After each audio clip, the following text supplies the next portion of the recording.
Good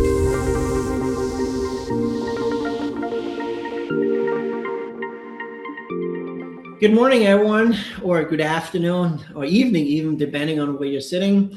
Michael Stadler here with my colleague Rita Chen, and you're participating in our first training session for, in the Xendee University Week, which is about microgrid modeling fundamentals.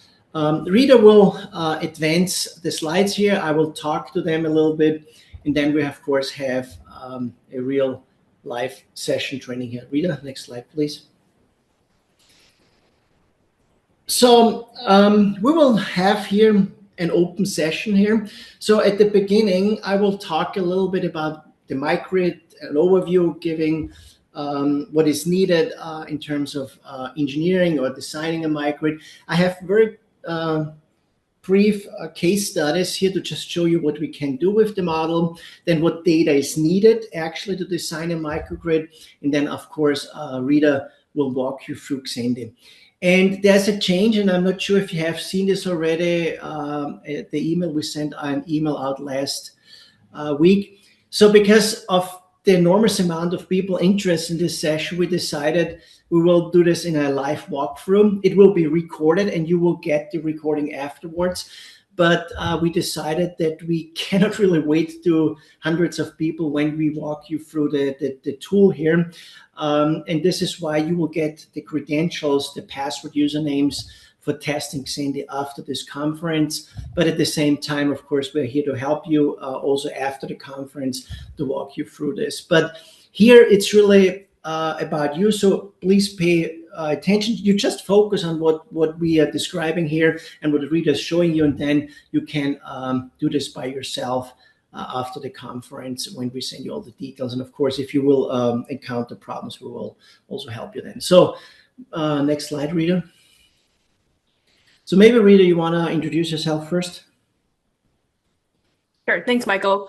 Hi, everyone. Thanks for joining us today as we kick off the first day of Xendee University Week. My name is Rita Chen. I'm a customer success engineer of Xendee. My background's in environmental engineering, and I actually used to work mostly in surface water. Since then, I've transitioned to Xendee, where I've been for about the past 3 years. My main role at Xendee is to really help our end users. So whether that's through technical support, consulting services that we offer, or the one-off educational webinars, training events such as this that we put on. Thanks, Michael. Yep. Okay, Michael Stadler, CTO and co-founder of Xendee. I'm originally coming from the research space. I was working for a long time for the University of California, up in the San Francisco Bay Area in Berkeley for Lawrence Berkeley National Lab. And the technology that we're using today in Xendee at least partially goes back to those times and also ideas. One thing I forgot to say, since we changed a little bit the format, at the same time, we will open it up for questions, right? So I will watch, or Rita will watch the Q&A session channel. And if you have a question, we will try to answer them live while we go through this to these slides and then Rita's live walkthrough, just so to make it a little bit livelier and more interesting for you. Okay, so just post the questions if you have them. Okay, so next slide, Rita. Next one, please.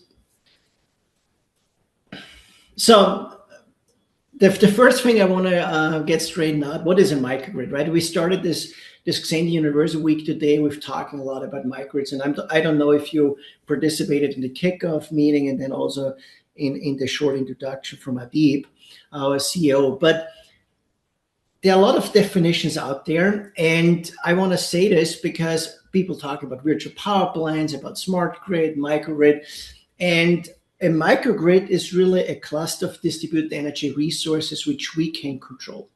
And they are behind the meter mostly. They can be connected, whatever it is. But first of all, they can be controlled.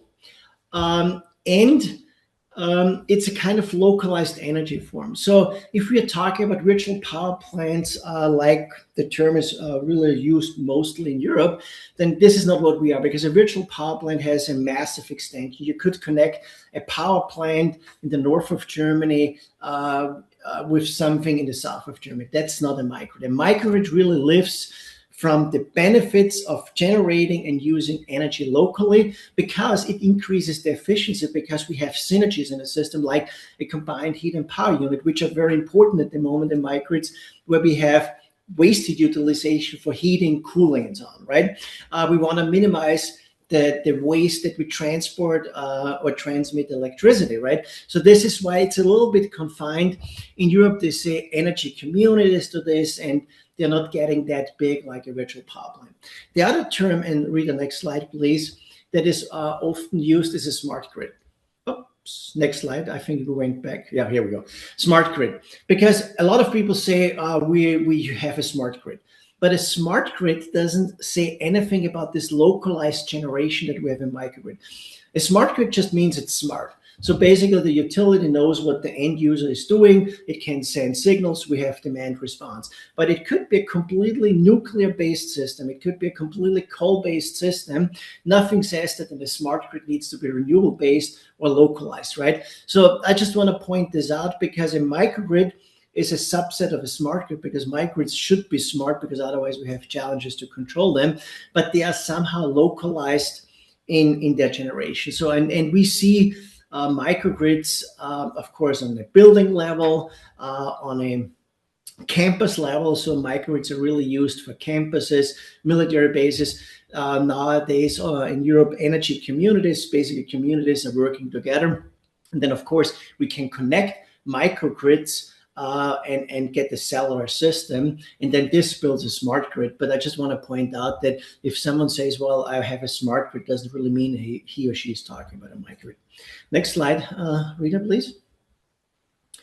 And because of this localized form of energy generation and usage, we have a couple of benefits. First of all, the energy efficiency. We don't have to transport electricity or heat for a long way, right? So this means we can use waste heat utilization like CHP systems.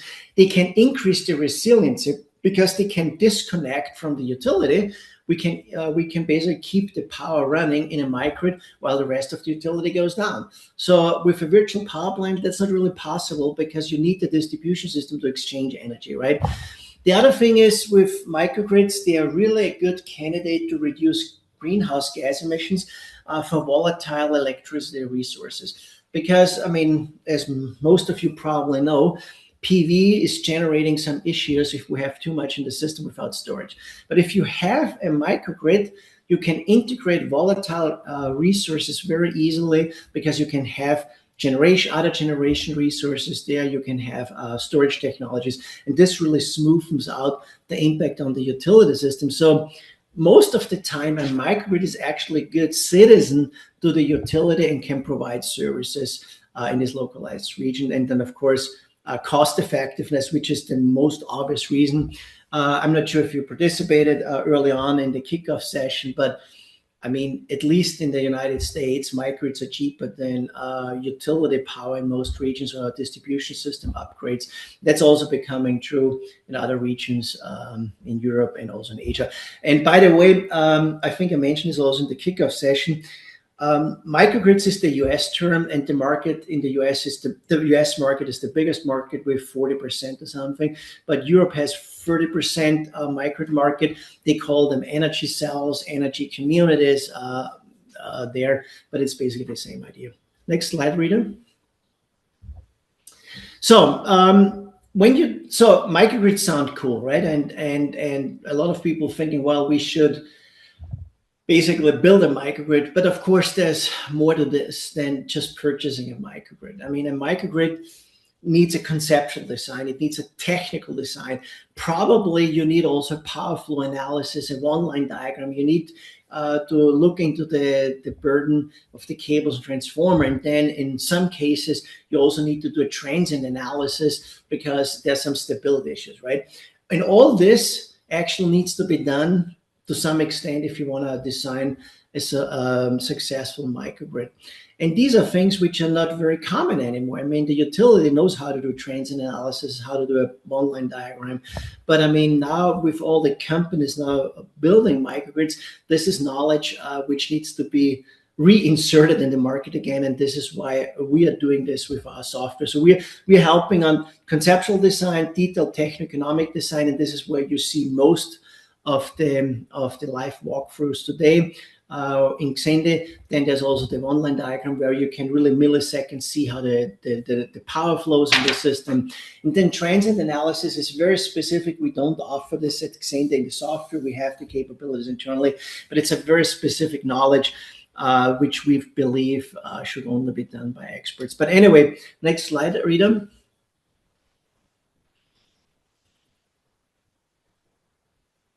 Okay, so this is a slide which came out of a project that we did for the US Department of Defense. We basically standardized the design process for military bases, and we documented all these different steps. And the only reason why I'm showing this is a lot of people talk about controlling a microgrid.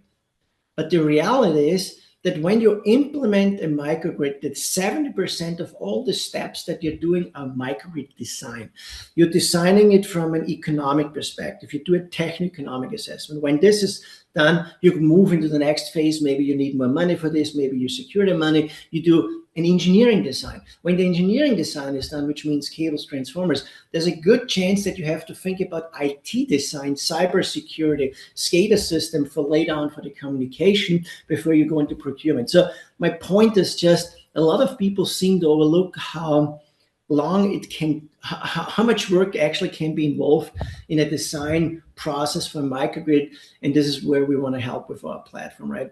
And of course, the other thing is when you design a microgrid, you should already have in mind the operational schedules that you want to deploy later on, because if you design something which is not reflecting what you later on want to do with the microgrid, you will get a disconnect, and actually there will be challenges in terms of economics and operational levels. Next slide, Rita. Before we go into this, I mean, are there any questions? Are there any comments? Am I going too fast or too slow? Just want to make sure that people are still hanging in there and are not getting bored to death. So maybe someone wants to give me feedback, or I'm just watching the Q&A channel here. So based on what I have been saying early on, there are 4 distinguished products in Xendee, and we will focus in this training mostly on the design part, which is a techno-economic detailed design and the engine, which allows you to design the microgrid from economic, but also from an engineering perspective. Propose and discover are very form-driven, use the same engine in the background optimization engine, but they are really to discover a project or to write a proposal to the government or to one of your funders, right? So that's not what we're focusing on, but it's the same technology, just with different interfaces and front ends. And there's operate. We're not going to talk much about operate in this conference. There's only a session on Thursday, I think, where we talk about controller, and we'll also talk a little bit there about how operate can be used. But these 3 sessions, one today, one on Wednesday, and on Thursday, about Xendee design, really focus on the techno-economic part. But there's one thing why this is all implemented in one platform. It reduces the time to design a system, and it reduces the number of failure points. Because if you have a tool for proposing a project, then technically designing it and then operating it will basically decouple the whole process, and that's not going to work if you want to be successful. And this is why we put this into one platform and have a feedback loop, which improves the quality of the modeling by things that we're learning on the operational side. Next slide, Rita. So this is now, looks a little bit busy, but it just tell you what you're facing when you're designing a microgrid. And as we said in the kickoff session today, the days are basically over that we just do PV projects. We do PV, batteries, generators are part of the mix now. CHP systems with waste heat utilization are part of the mix. And of course, market participation, electric vehicles, and hydrogen. So there are a lot of different options that you have and that you need to consider that also can work against each other or help each other, right? So let's focus on this diagram on the right hand side. So let's say you have a real microgrid where you want to deliver electricity, but also building, cooling, or heating. Could be also hydrogen and natural gas. So that's on the right-hand side, what you're seeing of this diagram. Now we're thinking backwards to the left and think about what technologies should we actually consider and how should they be operated to maximize my objective. Objective could be cost minimization, increasing of the resiliency, reliability, or it could be a carbon reduction, or it could be a combination. So we think about how, okay, well, we have a PV system, we could have maybe a heat pump for heating or cooling, right? There could be also in certain regions in Europe that's very popular solar heating. There could be cold water storage, a heat water storage, so a lot of different options. And they can compete. For example, a combined heat and power unit, a CHP system, down here will generate electricity and we can use the waste heat. That waste heat could be used for building cooling, building heating, or building cooling and absorption chiller, which is in competition maybe with an air conditioning system or a heat pump system, right? So there are a lot of different links that need to be modeled. And now look at these different colored arrows. These are energy flows. Green is electricity, red is heat, and losses are in orange.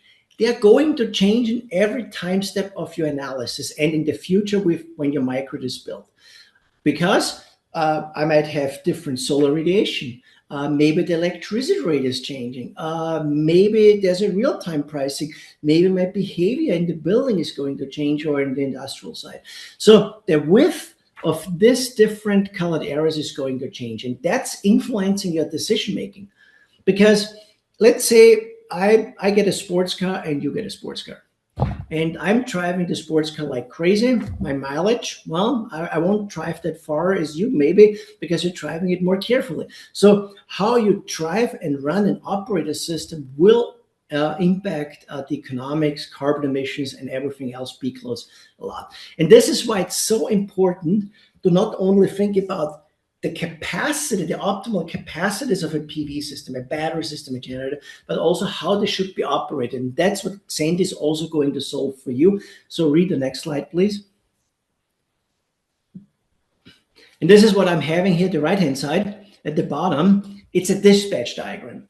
So Xendee delivers you, I need a certain amount of size of a generator. In this case, it's this lighter blue bar. I need a certain size of a PV system, yellow, or a battery, which is shown here in greenish, and then how much is coming from the utility in this darker blue bars. And take a look at this red line, which is the state of the charge of the battery. This is a cost minimization, so we are optimizing the system against utility costs here. And in this case that I'm showing here, we have time of use rates and demand charges, which means we want to run the system when electricity is cheaper.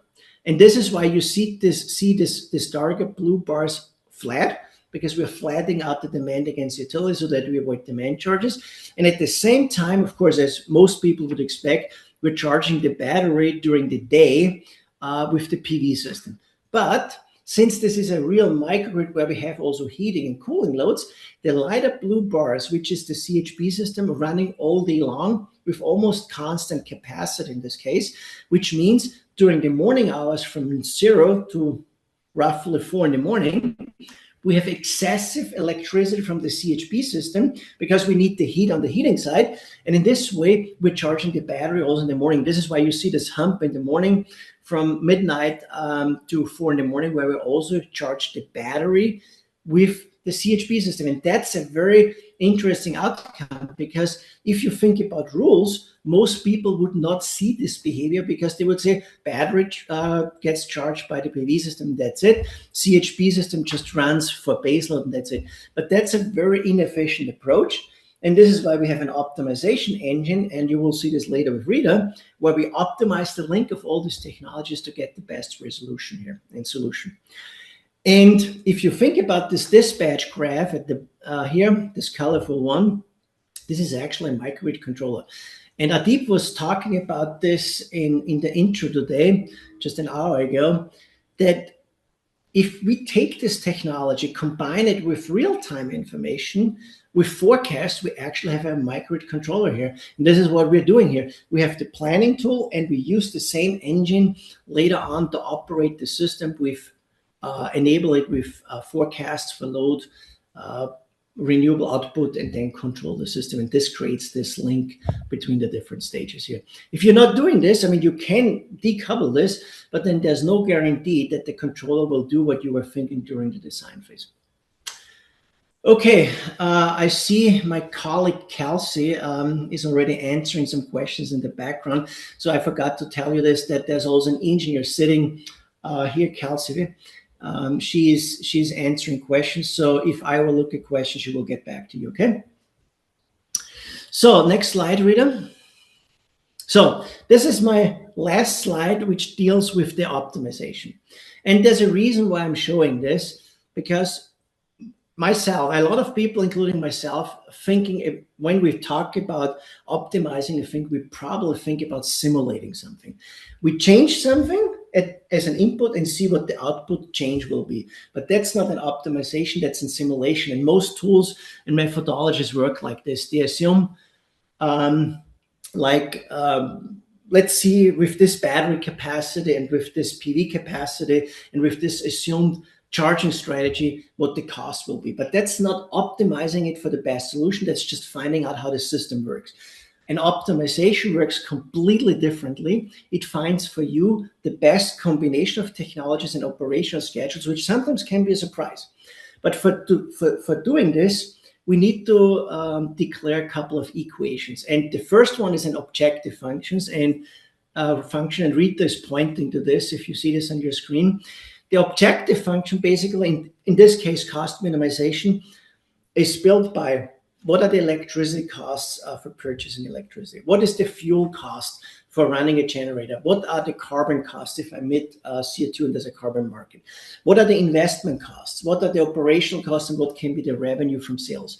And in this is a simplified equation, but in reality, this equation gets solved by looking at every time step and every combination of technology to minimize this. And it does it by relying on an energy balance, because in the microgrid, you have an energy balance. You can only consume energy or power which you have, either from generation resources, purchases, or from a storage technology, okay? So these two equations are the basic equations in an optimization. And now the solver, which is a mathematical search engine, basically looks in all the different combinations of technologies and operational levels, so yielding millions of combinations to find out how you can minimize the costs. So in other words, let's say we consider a battery system in a PV system. Battery might be expensive, okay? So we might have high investment costs, which increases the objective function. But at the same time, if we have a smart control on it, or we sell, or we use the battery energy at times when we can sell it at higher prices, then we can offset maybe these higher prices for the capital costs by revenues. And this makes the battery cheap. And this is exactly what the solver will do for you. It will go through these millions of combinations and figure out if it should do market participation. Maybe it should sell into the ancillary service market. Maybe it should sell through just sending energy from the PV system back, or maybe it should put it in the battery, or maybe it should run a CHP system and increase the total system efficiency. So these are things which you cannot solve by hand. You need a mathematical tool for this, because otherwise it's not possible. And if someone says they can find the optimum just by trying, then it's actually a false statement. I just want to point this out because it's not possible because of all these combinations, especially if you want to design a microgrid, let's say for 20 years into the future. Okay.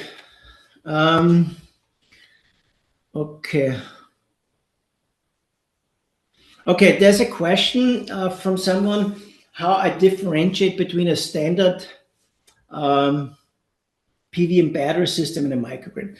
So this goes back to what actually a microgrid is. I mean, strictly saying, a microgrid should also be able to disconnect from the utility, okay? So if we say a PV and a battery system is a microgrid, we're a little bit flaky here, and we're not answering the question if it can disconnect from the utility or not. We can model this in Xendee and can see what happens if there's a grid outage, and then what this means for the PV and battery size. So the question is, let's say you're designing a system just for regular operation without outages, you might see different PV and battery sizes. If you think about this in terms of microgrids and you consider that the utility could go away, then you can simulate this, and Rita is going to show you this, and this means you probably need to oversize some of the technologies for these extreme events.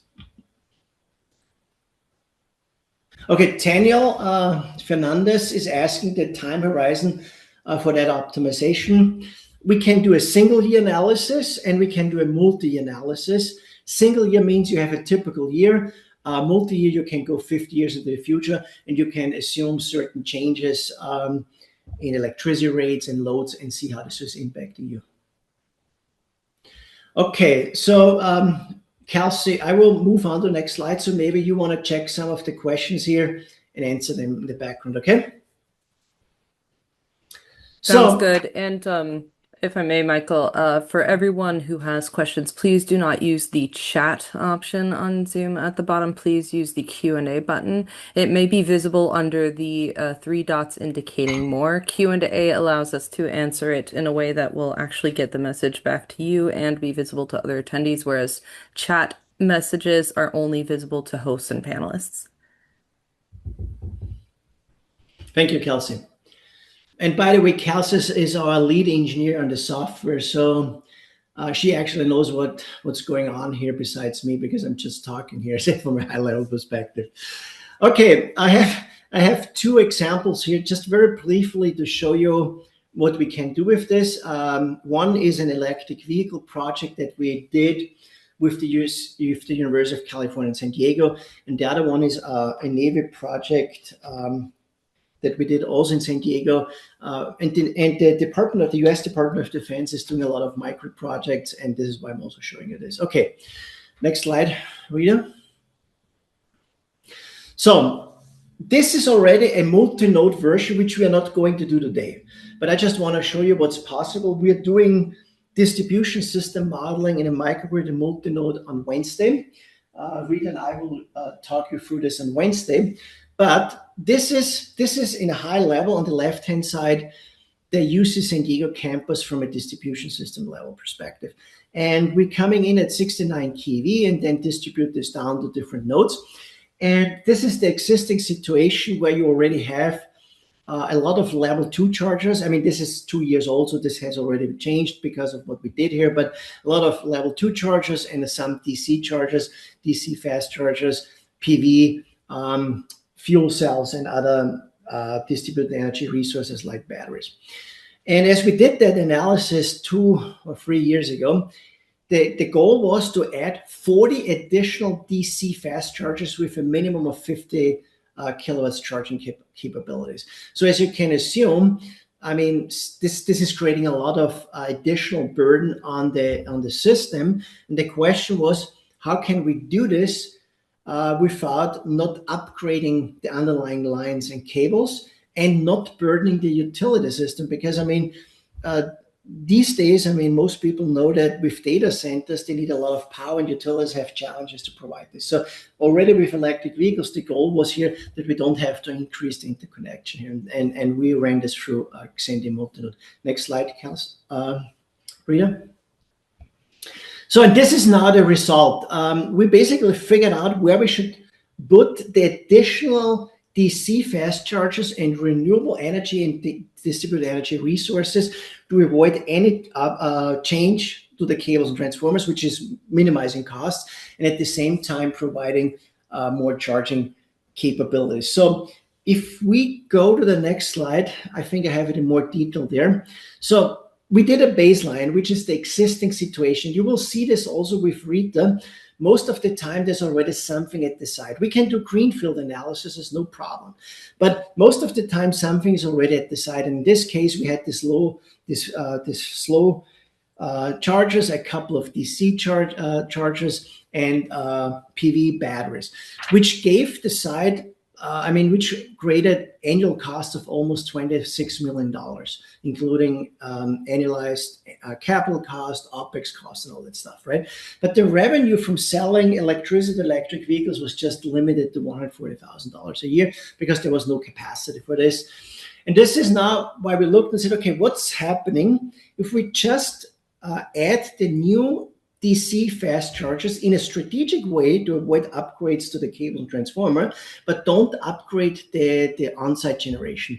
And as you can see at the bottom, the revenue for sales from the EVs went up to 4 million because we provide more service. At the same time, the OPEX is increased because we need to purchase more electricity. We didn't upgrade the microgrid in a sense that we have more on-site generation. Of course, the total annual costs are reduced to 20.79 million because we have more revenue from selling electricity electric vehicles, but we're actually burdening the utility more than we did before. And this is why we said, okay, let's run through this in a smart way by strategically, in an optimal way, placing distributed energy resources. And of course, we have the same revenue because we're selling the same electricity, $4 million. But take a look at the OPEX costs. They went down to $17.5 million. And this is because we're generating in a smart way more energy on site. So my point is, with this project, it's nicely to see that we can provide more service at lower costs through a microgrid. And this is exactly what we'll see today in the analysis. Next slide, Rita. I just want to show you how this looks like in a complicated multi-node. So this, and actually Kelsey did this analysis, if I remember correctly. She was basically rebuilding the whole layout of the existing campus in Xendee, and then looked into where we have to upgrade in a smart way the lines, cables, and transformers, and also position the chargers to avoid high costs. Next slide. If you're interested, you can. Oh, did we take out the YouTube link here, Rita? No, it's in there. The YouTube link is still up. Yeah, but it doesn't show it. We have to, because people cannot. Anyway, there's also on our YouTube channel. We have a YouTube channel, a lot of these movies, and you can see how we build it there. Anyway, next slide. So the last example here is also interesting because this is a very old naval base in San Diego, very strategic. And before the Navy sailors getting deployed, they have to go through training there through virtual simulators. And they had to upgrade the system. And they had two choices. They basically upgrade the cables and transformers linked to the utility or build a microgrid. But the challenge was that since this is such an old facility, they even didn't know where all the lines and cables and transformers are. And then if they knew it, then there were places where it was really a problem. So they looked into the option to build an on-site microgrid, right? And this is what we did with them. Of course, we installed PV batteries, a lot of generators. And in this way, we could create a microgrid which can sustain a 14-day outage and completely sustain operation.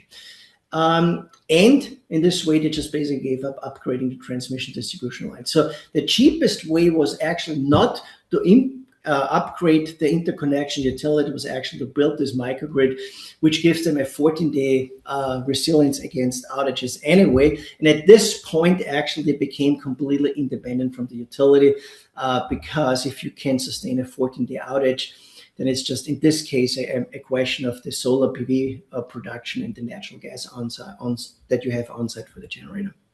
Next slide, Rita. I don't talk about this. It just shows the different scenarios, and it shows that if you're having a resiliency for 14 days, you're completely islanded, basically, and you can forget about the utility connection. This is something I mentioned in the kickoff today, which we see with the data centers, because it takes a long time, up to 10 years, to actually upgrade the interconnection these days in the United States. And this is why a lot of companies in the data center space actually want to go with a microgrid. And they just say, well, let's do it just for now until the utility becomes attractive or can do all this. But then when they do the math, they realize if they invest in a microgrid now, actually, they don't have to rely as much as they did in the past on the utility anymore. So that's also a conclusion that we see a lot. Okay, next slide. So let me just see, I have a couple of QA. What is it? By simulating grid outages, does it include the power trains and pavers? No, it does not. So we are talking here about techno-economic analysis. So if you want to do a transient analysis, that's not part of this.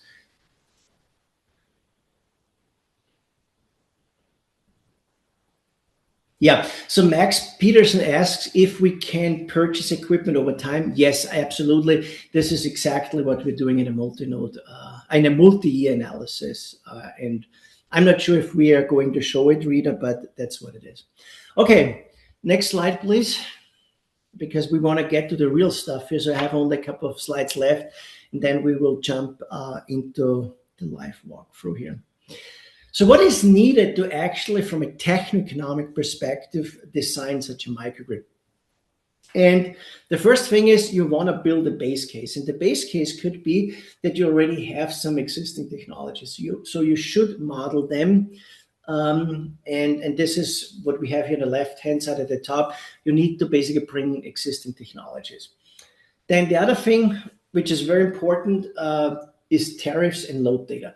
Tariffs and load data are basically the most important drivers for the adoption of distributed energy resources in a microgrid. And it's surprisingly not the technology itself, because technology is sometimes in the same price range, whatever it is, right? But the tariffs, especially demand charges, time of use rates, in combination with the load spikes, will drive the adoption of batteries or generators or other technologies. So you need to model this. And here's where we are helping you, and you will see this with Rita. There are databases for this. You can build templates, you can share projects, so you don't have to actually build this all from scratch. But when you have done this baseline on the left-hand side, you start thinking about what are the technologies that my client is interested in. Are they interested in a CHP system? Are they interested in market participation? Do they want electric vehicles? Is it a fleet management? Is it something else, right? So you can pick these options from your catalog, and you will see that. Introduce these icons, take the data, and then model it. And before you actually start optimizing a system, you need to define general conditions, like what's the project length? What is your interest rate? How do you want to finance this? Financing is very important, and this is why I believe on Thursday we have a financing session to talk about how to finance a micro and how this is impacting your results. And then when you have all this, you set an objective function. That's key. The objective function is, I want to reduce my costs. I want to increase my resiliency at minimum costs. I want to reduce CO2 emissions, or I want to do a combination of this. And that's very different, because historically, we were always thinking like, I have a system, PV battery, I will use it this way. We are not saying this. We're giving the Xendee an objective, and that objective will drive on how we will use the technologies and what technologies should be considered, right? And that's what you're going to see today. So at the end, you get a portfolio of technologies and how to operate them. And if it's in a multi-node version, which we're doing on Wednesday, it will also tell you where to place this in your distribution system to avoid problems for the underlying system. Next slide. So this is very brief, just discussing a little bit the different inputs into Xendee, and will take 10 minutes, and then we're actually ready to go to walk you through the tool and build a case here. So next slide. So loads. I mean, I talked about this already. It's not sufficient to have just an annual number or a monthly number for electricity demand or heating demand or cooling demand. You need a load shape, because the load shape in combination with electricity rates, if they spike, will drive your adoption. So load shapes are very important. And Interestingly, not everyone has such a load shape, so we can help you with this for databases. But ideally, you should have some historical information, at least some simulation, if it's a greenfield, on how you think the load will play out, because it will drive it very much. In terms of time steps, because we had this question about transients, this is a techno-economic analysis that we are showing you today. And in the other sessions where we go down to 15-minute increments, we can do also internally 5 minutes when it comes to sizing technologies. Then there's also an option of a one-line diagram. When we have sized the system, we can, of course, go into milliseconds, but it's still not the transient analysis that maybe some people are thinking about it. So next one, Rita.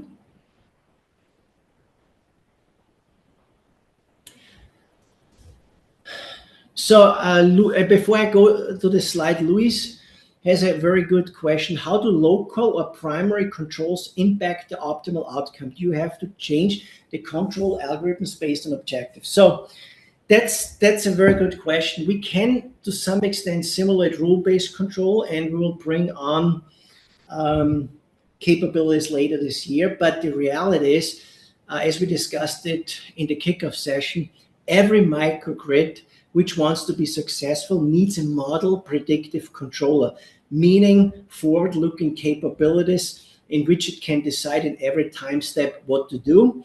And this is what we have as the basis for the microgrid controller simulation in the Xendee design platform. And then the operate controller later on will exactly do this control in the same fashion. And for those who are not familiar with this, this is regulated in IEEE 2030.7, which is a microgrid controller standard, which we are co-designing with the Department of Energy. It has been done already 10 years ago. Now we are reworking this with grid connections and all this stuff for the utility. But basically what it means is such an MPC controller, a forward-looking controller, is a software which sits on a hardware controller. And if you're interested, we can talk about this a little bit more offline. You can contact me, or you can watch also the controller session first thing. So, but when it comes to, John Westerman is asking if there are limits on utility input and microgrid export. Definitely, we can set all these things. It's all there, so no issue. So regarding the load data, as I said, load data is very important, and we have different ways of doing this. I mean, of course, you can upload your own load data. You could get it from a utility API. So if you have a key and your client can access meter data directly from utility, we can bring this in. We have an open AI database. It's a climate-based database for different building types. You can create your own profile in a builder, or you take it from a database. So a lot of things how we can help you here, but ideally, of course, some detailed data would be good here. Next slide. So rates, electricity rates. So I would say that 80% of the microgrids built today are living from the economic benefit of managing costs. And this is coming in through time of use rates, meaning high electricity rates during the day maybe, or in the evening, real-time pricing, and so on. Demand charges are a very important driver. So flat rates are not really a good way to support microgrids unless you're doing it for resilience or carbon reduction. But they're all living from cost management through electricity rates or market participation. Next slide, please. Yeah, I mean, we don't have to discuss this. I think that's already done. Next one, Ria. Financing. We have a special session on financing on Wednesday, but I want to point this out right away, that the financing methodology will change your outcome. And it's interesting because a lot of people paying a lot of attention on modeling efficiency curves, modeling on every detail in the technology, but then they assume a certain project length, which is basically random. We have seen such projects. So if you go, let's say, with a net present value calculation for a project, most people would say, oh, well, 15 years, 20 years is my project length. And no one thinks about the implication of this on the technologies. And the reason has to do with lifetime and salvage value, or if you're not having salvage value and you're just shutting down the business, right? So, or the microgrid. So let's say your PV system lasts for 30 years and your generator, I just make it up, for 15 years, and you're using a project lifetime of 15 years. Guess what? You're actually making it harder for the PV system to show up in your solution, because you're only considering 15 years of value streams, and you're throwing away 15 years after the project ends, unless you have a certain way of capturing this through salvage value or something like this, right? So you're making it harder for certain technologies with a longer lifetime. And this is why we have the amortized capital approach, which is actually coming from the utility world, where you calculate basically levelized cost of electricity for each technology. And this is actually a fair comparison for technologies with different lifetimes, because you actually normalize the costs based on the lifetime, meaning on the whole generation of electricity or energy, what it is over the full lifetime. So it's interesting, because a lot of people go always to net present value approaches like upfront cash purchases and loan purchases, and not many go to amortized costs without realizing actually that they might make it harder for certain technologies to actually be a part of the solution. And this is why we encourage people to do an analysis first with amortized costs, to see, if you're not concerned about the specific financial methodology, what technology is attractive, and then think about how you can finance it. But this is something which we're also going to show you on Wednesday. Next slide, please. I think it's the last one, and then we jump into the tool, which is way cooler than going through the slides here.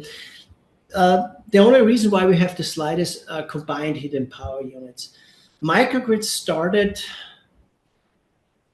25 years ago, 30 years ago, with combined heat and power units, CHP systems. This was the starting point for this, because it is an efficiency measure where you can increase the total system efficiency to 80% by waste heat utilization.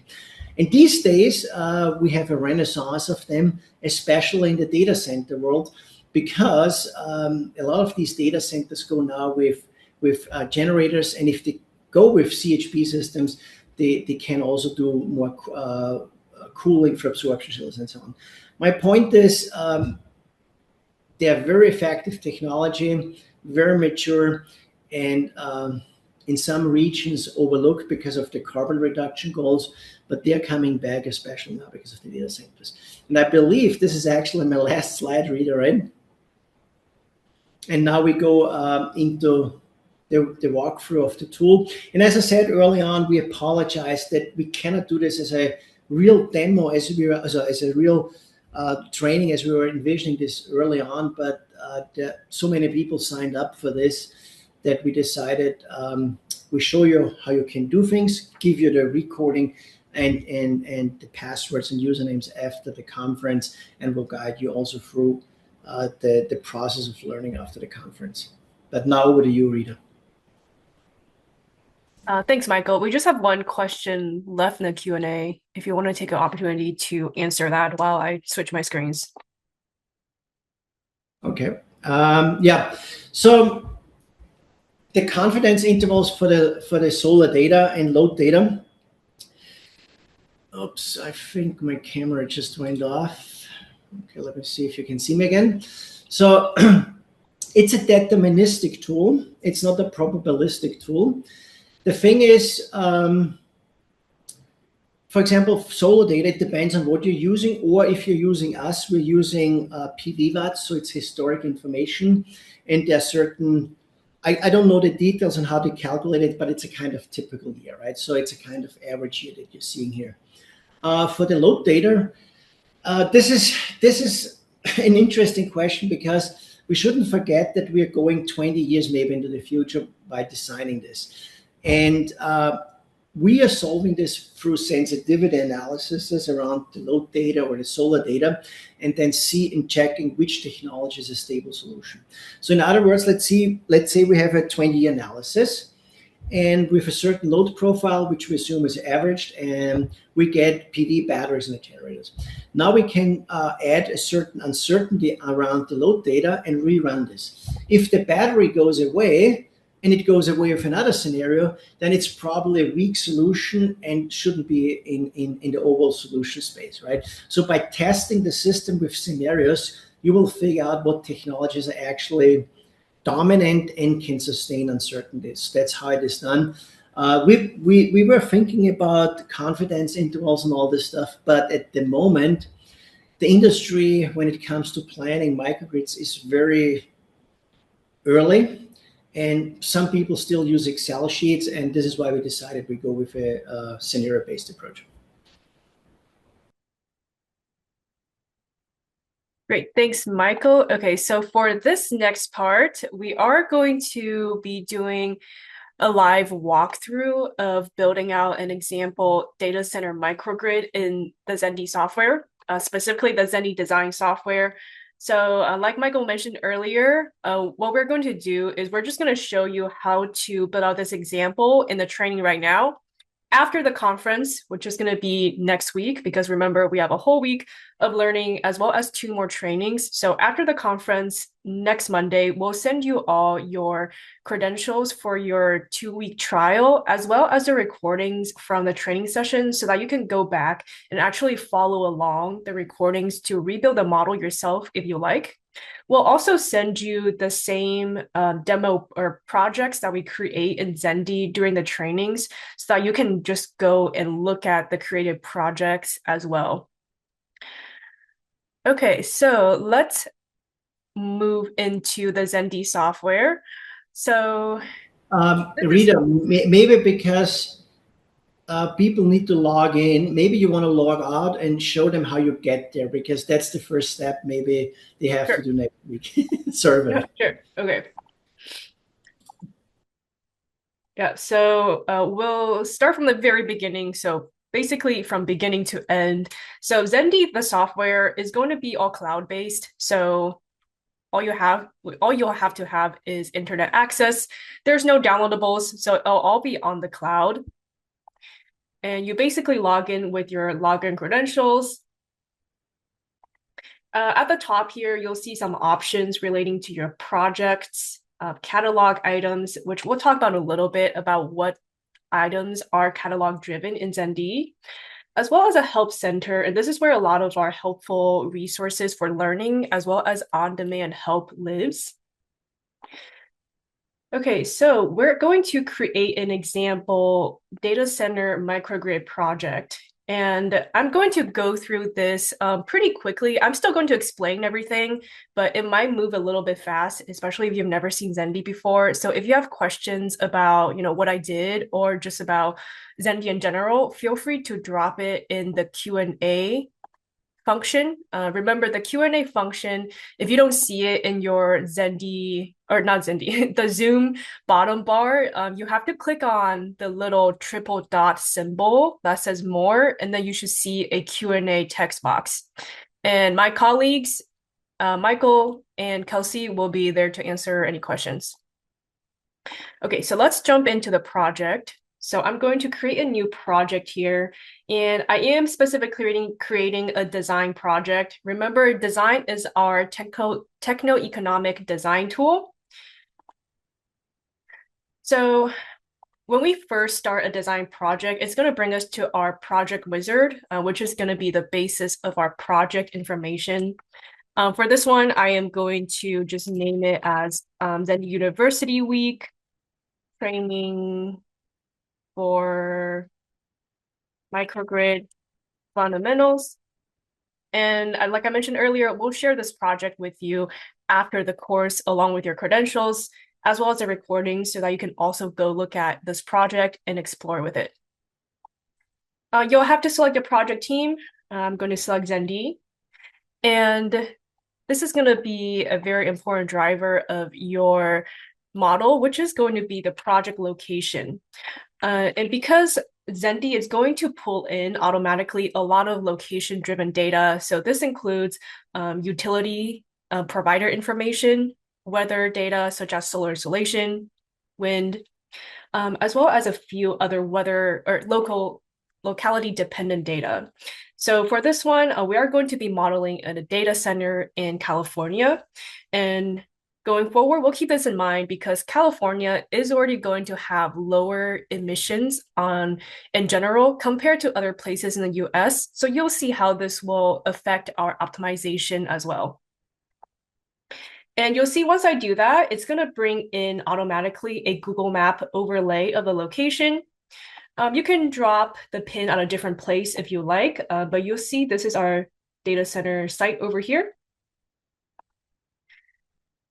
Once everything looks good, we can move on to project options. And this is just kind of like the reporting options. So units, currency, as well as project year. I am going to leave these on default. Beneath that, you can set your project to single node or multi-node. Rita, since I don't know from where people are calling in, so maybe click on currency. So this is completely internationalized, and you see different currencies. These are the currencies that we're having at the moment for our clients, where we have clients sitting.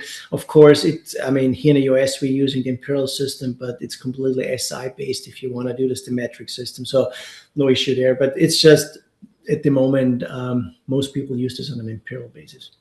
Yeah. Yep, good point. You can totally change this to metric or your currency if it's one of these. You can change a project year as well if you're, looking forward to a project in the future, or if you're going retroactively to a project that was built in the past.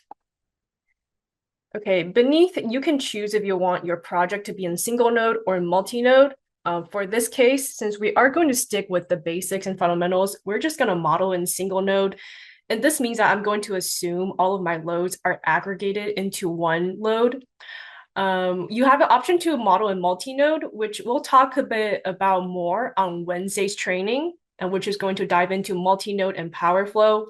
But that is where you can actually represent different building loads across your site at their respective locations. Here, you can choose if you want your project to be grid connected. So if it's going to be connected to your local utility connection. For this one, I am going to select yes, because we are going to be buying from the utility. If your site is going to be a completely islanded or off-grid model, you can then turn this to no. But if you're not sure, you can actually always go back to settings later and change it to a off-grid or vice versa. Once that's good, you are then going to move on to our technology options enabler. So you'll see all of the different DERs that are going to be able to be modeled in Xendee. So we have like 25 plus different DERs. This screen is just a screen for you to enable which DERs you want to kind of be able to show in your main screen later. It doesn't mean that these technologies are automatically going to be added to your model, because you'll still have to do that manually. So for this project, I am going to enable solar PV and battery storage because we are going to be working with those. We're not going to be working with EV charging, so I'm going to disable this selection. For multi-energy, we are actually going to be working with a generator, so I'm going to enable it. We don't need linear generators in this case. If you move to the right side, you'll see we have our thermal technologies such as heat and cooling. I don't need any boilers in this case, but I actually will need an electric chiller. And we are also going to look at absorption chiller as well. Rita, can you go back one step, if I may add something here? Because I mean, there are a lot of people on this training here. So we add a lot of, over time we add new technologies here. So what you're seeing here is a graphical user interface. We call this GIS. There's also an expert version to Xendee, which we are not talking about today, which has more features and technologies. And if something is missing here, there's a good chance that we can bring this on up, so basically from the underlying expert mode into the GS view, right? And we have done this in the past multiple times. We also program new technologies with new partners into the system. So if you have some exotic project where you think the technology is missing, I mean, I know, for example, geothermal is something that comes up more and more. There's a workaround for geothermal, but we will also consider this. So my point is, this is the highest level of Xendee. There are lower levels with more features, and if something is missing, just let us know. Okay, so once you confirm your base project settings as well as your technology window selection, it'll bring you to a confirmation page. So it'll basically ask you to confirm everything you've input. So like your project name, team, locations, your options for reporting, as well as your technology options.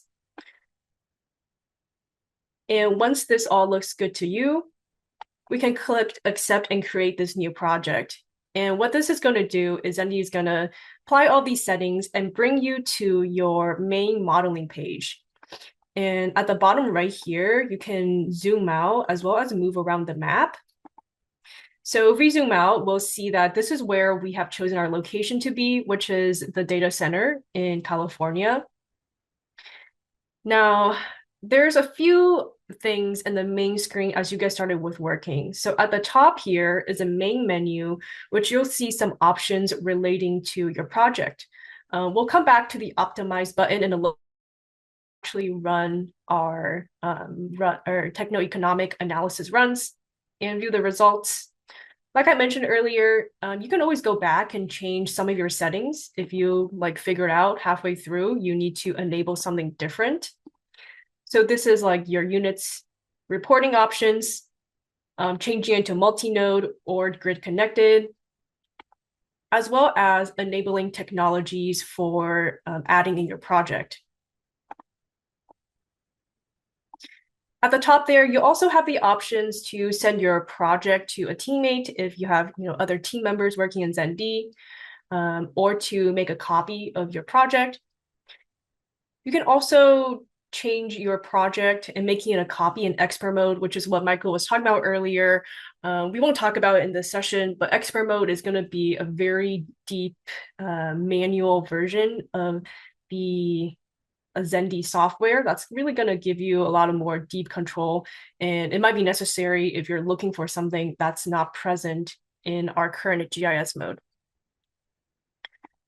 Okay, and when you first bring in your project, you're going to see three symbols always pop up in your model. So first, we have our PCC utility connection, which is just a symbolic connection to our utility. So there's a few things here. It is not going to be where we define. Rita, sorry to interrupt you. Casey has a question. What categories of data collected when you select a project location? How are they choose and pull into the Xendee software? So, do you want to answer this, or should I answer it? No, I think I can answer it. So, what categories data? Oh, yeah. So, what data is location driven? So, there's going to be a few data files that are going to be directly pulled in from other APIs or other sources. So that includes actually your emissions right here. So like for this one, it's directly pulling emissions from my closest authority, which is ISO Northern, and it's actually using Watt Time, which is just a third-party organization that keeps track of emissions. Other things could be like temperature, as well as solar irradiance if you have if you're going to have solar PV in your model. And then one other big one, which we'll see in a little bit, is utility providers that are going to be available for your chosen location. But with all of these things are automatically pulled in by location, you actually always have the option to override it with either your own load data or your own authority data if you have that available. Okay, so back to our utility connection. This is not where we're going to be inputting our tariff rates yet. We'll do that in a little bit. But here you can set some interconnection limits, such as import, export limits, which for the sake of this, we're just going to leave as default. You'll see we have emissions data pulled in for our utility. And this is actually an interesting curve here. What this curve showing is the typical emissions profile for this specific utility or closest authority. And it's going to show you a graph for a typical weekday, weekend day, as well as a peak day for every month. And you'll see that for this particular profile, the emissions really dip in the middle of the day. And that's because this specific authority, there's already solar production included in this utility generation. So we'll have to keep that in mind if we want to run a carbon emissions reduction analysis, because the emissions are already going to be low, but particularly during the daytime because of the utility solar generation. Rita, two things. Maybe you want to show the time series so that people see that this is, of course, only a representation for the viewer here, but in the background, we have the full time series data for all this. And the other thing is that I want to mention is this is exactly a good point why rules won't do it in an optimization, because I mean, if you want to do a carbon minimization in this location, then maybe PV is not the best option. If you just use PV, I mean, then certainly you need a battery to shift the energy to periods where there's higher carbon emissions, right? So this is a very good example for dynamics which needs to be simulated. But Rita, maybe you want to show also the time series in the background. Yeah, I'll get to that in a little bit Okay. once I finish this symbol. The next tab we have here is kind of what we call project level microgrid infrastructure / ancillary cost. Now, this is not where you're going to be inputting your DER costs or utility costs. We're going to have dedicated inputs for those, but this is just where you have the option to capture either infrastructure related or any other miscellaneous costs that you want to input. The last tab is your temperature, which is again driven by your location.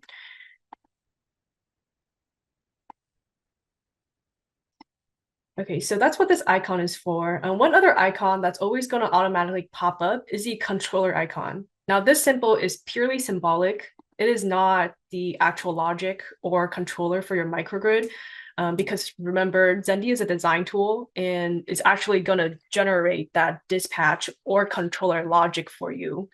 But this controller is just here, so you can apply or attach an investment cost if there are one.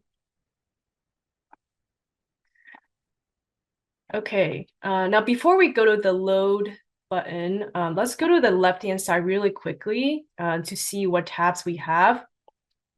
So as Michael mentioned earlier, all of the data that's generated, so both the ones that are pulled in by APIs, depending on your location, or data that you upload, we are all going to keep track of it underneath the time series tab.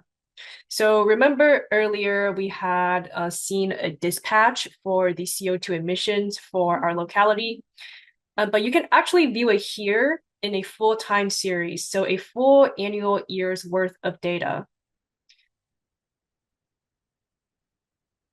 So you'll see here, as you get very granular down to the days, there are actually really big spikes in the data set. And this is going to matter in your optimization, which I'll get into a little bit when we get to running our optimization types, because we do have an option to run a time series optimization, which means that we are going to use a data set or data point for every discrete point of the hour, of the whole month, of the whole year. But yeah, time series is where you can kind of see where all of your data lives as well as download them. Okay, so back to our main project. So let's go to our load symbol now. So your load is going to be where you upload your load shape for your site. Now, remember that we are working in a single node model. So for this case, we're just going to assume that all of our site's load is just aggregated into one load together. If you would like to have different buildings with their own separate nodes. That's going to be multi-node, which will show on Wednesday. To upload your load data, you have several options because remember earlier we were talking about it's ideal if you can get your load from either your customer, from utility API, where you could get the full time year series. But of course, that's not always the case. So we have several options here. So first, you are always going to be able to upload your load data in a full CSV file. This is going to be the best option because it's going to be your exact load data. So this is what I'm going to do for this case. I do have our electricity as well as cooling load profile. So first, you have to select which date your load shape start on, just because Xendee does need to align the date together for your load data files. You can see here we have the option to upload multiple different types of energy data. As we recall from the presentation earlier, with microgrids, you're really going to have multiple energy flows, and it's going to be really hard to figure out, the optimal dispatch as well as technology sizes when you have multiple energy flows. And this is what Xendee is going to make it really easy to do. So I'm going to upload my electricity profile first. You can upload your data in different time steps, 1 hour down to 15 minutes. For me, I'm going to upload an hourly profile. That's directly from my drive. So here I already have my electricity file. Once you see that, or once I upload this, you'll see we have pulled in our electricity end use profile. And at the bottom, it's going to generate this averaged dispatch. So you can see here, we're showing an average weekday, a weekend, as well as a peak profile for every month of the year. And my consumption is going to be anywhere between about 6 megawatts all the way to about 13, just really depending on the month. But this is what we're going to be working with for our data center load. Next, I am going to upload my cooling profile because remember, our data center is going to take a lot of cooling to keep the server racks cool. Similar to before, I am just going to directly upload that file. Once we do that, we're going to now have a cooling profile, which we can see at the bottom here. I can switch to the tab just to see like an overview / preview of our cooling load. So my cooling load is going to range from about 1.5 megawatts to about just 4 megawatts. And you can see for both of them, both the electricity and cooling, we have a slight dip in the evening, which might come in handy as we think about how we're going to reduce our economics when we think about our time of use tariffs. Okay, so I've uploaded my load profiles for my data center, electricity and cooling. And I just want to show you, you have other options for uploading or generating your load profile if you don't have that information available. So the first tool we have is our NREL load shape tool. So this is actually a database created by NREL. And what this is going to provide is it's going to have different kind of average industry profiles that are going to be also driven by climate types. So for example, if I click on like San Francisco, which is where my data center is closest to, you'll see there's going to be kind of average industry profiles that we can pick from.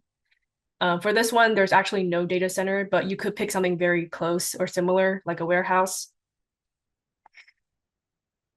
I won't go into the details, but this is one way to get kind of like an average profile to start out with if you don't have anything.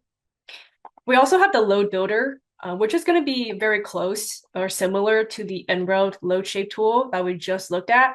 But this one actually has data center. And the advantage of using this one is that you can also drag and kind of manipulate hour by hour each point if you like. Last one is utility API connection. So if your customers have their data through utility API, this is going to be really easy to just pull in their data. My point is, if you don't have the data, you can always utilize one of these tools to kind of build a tool or build a profile to start with. Okay, so now that we have our load profiles, we always have to click save at the bottom left, or else we'll lose our progress. So now that we have our load profiles defined, the next thing I always like to do is to then move on to the electricity tariffs. Because remember, we are going to have to buy some electricity from the local utility. This is not an off-grid or islanded microgrid. So, oh, sorry, just to go back. Here on the left-hand side, I'm clicking on the electricity tab, which is going to be where we define our utility tariff rates. So as you can see, this is going to bring up what we call our electric utility tariff interface. And there's going to be several options for you here as well. The first option, and kind of with anything in Xendee, is you always have the option to manually set up or input your parameters, prices. This is a great option if you have like a really special tariff, like a contracted tariff with a special organization, or if you live outside the US. The option that I'm going to show today is what we call Genability. Now, Genability is actually their own company, and they're responsible for managing and keeping a database of North American tariffs. And they do a really good job of keeping tariffs usually very up to date. So if you are within North America, Genability is going to be the quickest and easiest way to just directly pull in your tariff into Xendee, which is what I'm going to do here. But if you're from a different region, we do this for our clients depending on the license that you have. We have a team bringing this into your catalog, so it was never a big issue, and it shouldn't be a big issue in the future. Yeah. Depending on your license, we actually have an in-house tariff expert that can create your tariff for you. If you just send us like your past utility bill or like tariff contract. Okay, but for this case, I am going to use Genability API, which is another one of the functionalities are going to be location driven, because knowing the address that I input, it's going to show me directly the load serving entities or utilities that are going to be available for my area. In this case, I have two options, Silicon Valley Power and Pacific Gas and Electric. But for my site, we are actually going to use Silicon Valley Power. And once you select your load serving entity, it's going to show basically all of the utility rates that are available for this location, as well as load serving entity. So here you can then select the one that applies to your site. For me, I'm going to use the large general demand time of use, which is also the CB3 tariff for our data center. You can choose the effective date in case you want to use a previous version. But for this one, I'm just going to use the latest version. Now you'll see some drop-down selections that you might have to make for your tariff, depending on your connection type, if you have any sort of exemptions or discounts or any sort of, special permits. I'm just going to leave these as a default, which is usually going to be the most common applicability values.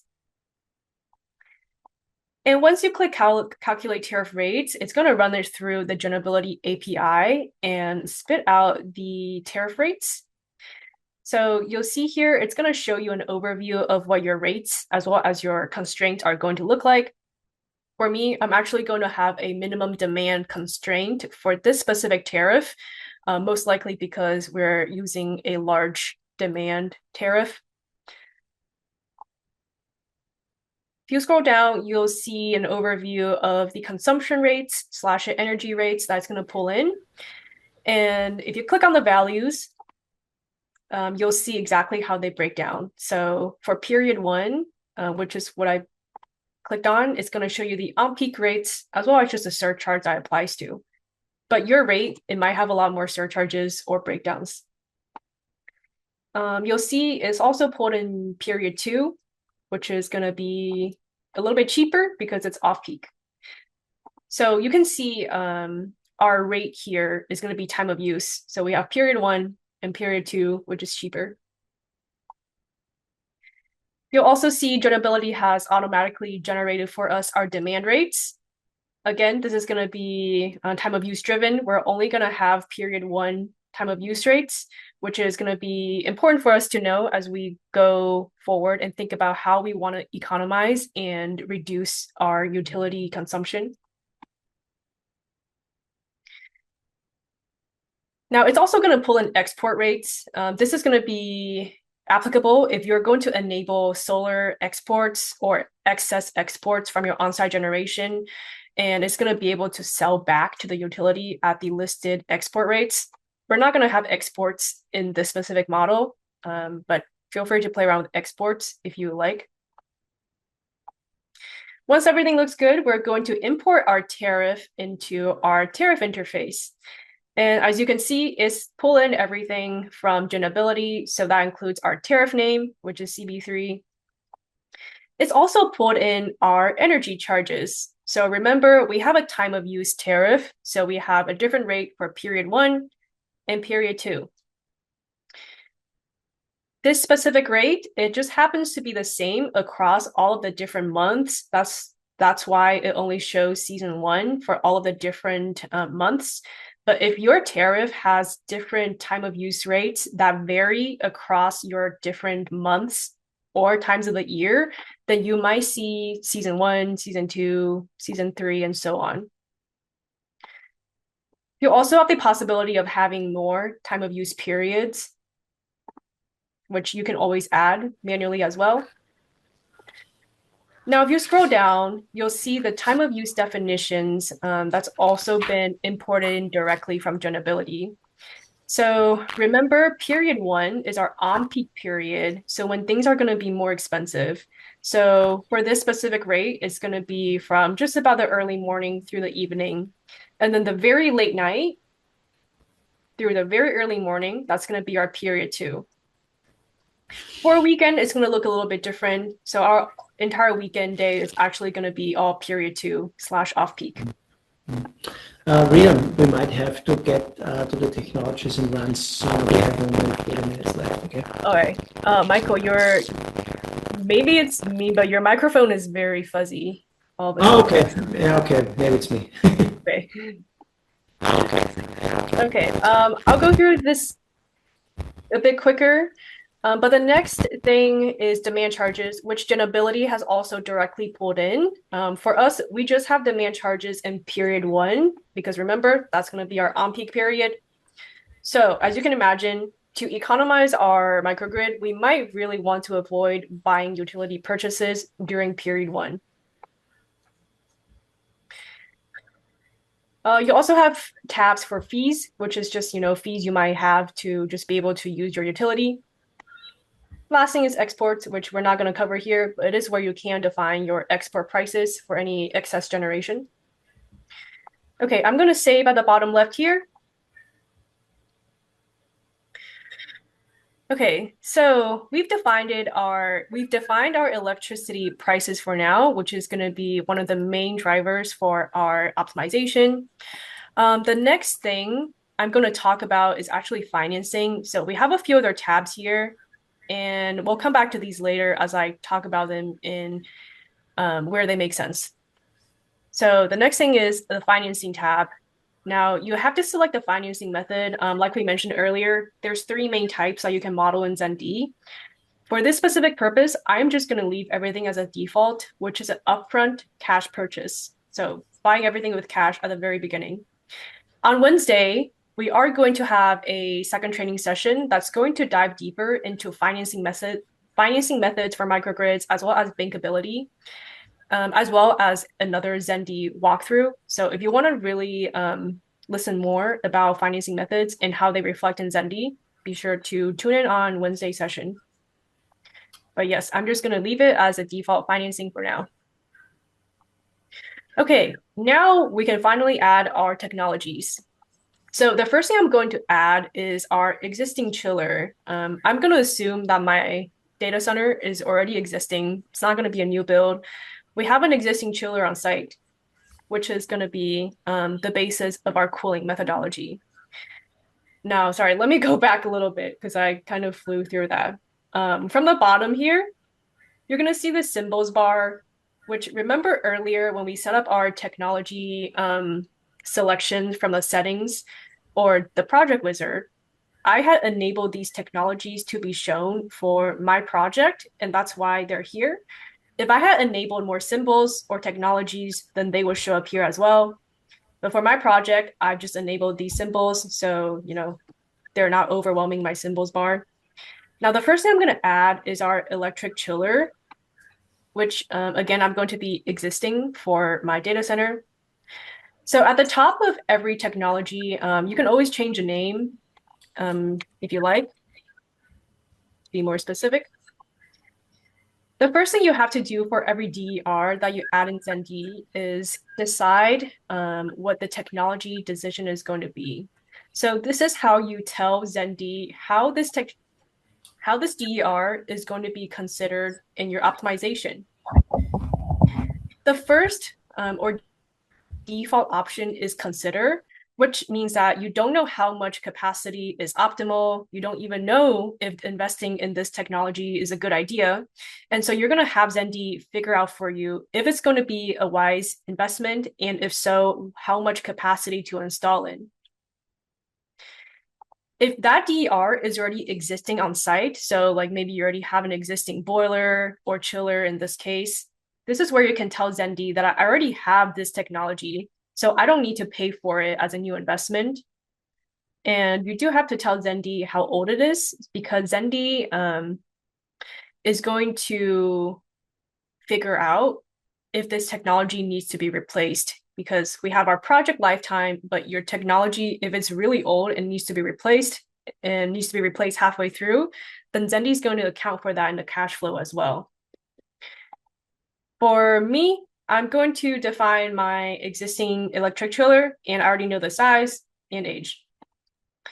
But I'll talk about the rest as well. So existing and more is if you have this technology on site already, but you are open to more capacity if Xendee decides that's the most optimal method.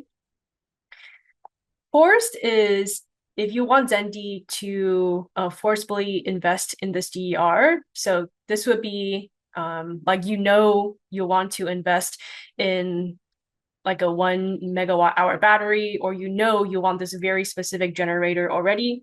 This is where you're going to tell Xendee, I know for sure I want this investment, so just add it into the mix.